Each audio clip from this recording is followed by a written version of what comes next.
जय हिंद साथियों। महाराष्ट्र सरकार और महाराष्ट्र प्रशासन जो अर्नब गोस्वामी और रिपब्लिक भारत की टीम के पीछे हाथ धोकर पड़ी है, आखिर ये बेचैनी और बौखलाहट किस बात की है? क्योंकि अर्नब गोस्वामी ने महाराष्ट्र में हो रहे ड्रग्स माफियाओं का पर्दाफाश किया या साधुओं का मामला उठाया। आज एक कमिश्नर के पद पर बैठा हुआ आदमी गलत बयानबाजी करता है, झूठ मूठ का दूसरे पे आरोप लगाता है और उसको साबित भी नहीं कर पाता।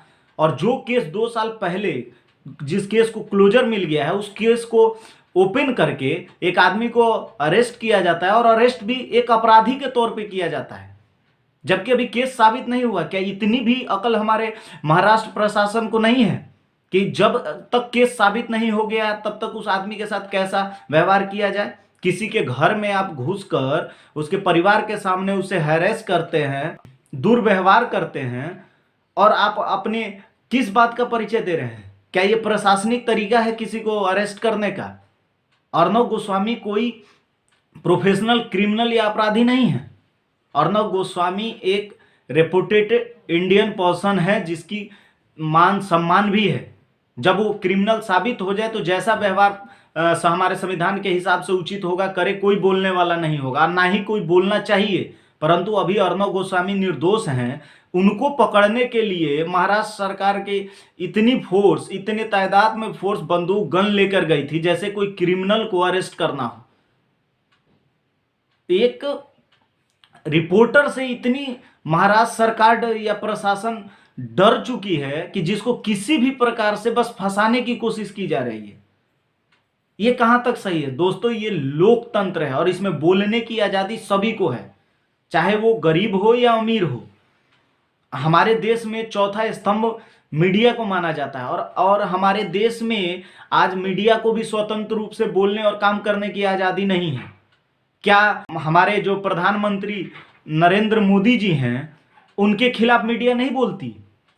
क्या हमारे जो मुख्यमंत्री नीतीश कुमार जी हैं, उनके खिलाफ मीडिया नहीं बोलती? तो इसका मतलब क्या है कि उनको गलत केस के आरोप लगाकर फंसा दिया जाए? दिन प्रतिदिन अखबार में या मीडिया के थ्रू हमारे प्रधानमंत्री या अन्य राज्यों के मुख्यमंत्रियों के बारे में कुछ न कुछ अपशब्द या कुछ न कुछ बातें छापी जाती हैं या वहां पे हो रहे क्राइम को उठाया जाता है। तो क्या इसका मतलब कि आप पत्रकार को जेल में डाल देंगे? स्वतंत्र रूप से अपनी बात को रखना अगर क्राइम है तो फिर ये लोकतंत्र नहीं है। हमारा लोकतंत्र फिर खतरे में है।